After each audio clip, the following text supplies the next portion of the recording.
Kedai aiskrim hari tu dah kena pecat. Nasib dapat peluang jual air soya.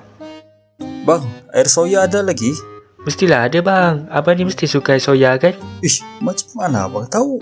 Saya tengok muka abang pun dah macam soya. Okey, abang nak air apa?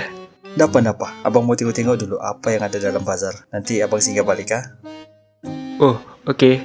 30 minit kemudian. Hai, dah setengah jam. Abang ni lipat aku ke? Abang tadi. Bang. Alamak, dia nampak lo pula. Air soya bang.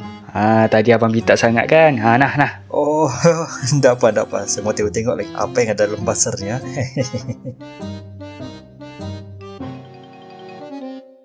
Fuh, lega. Soya RM10 je bang.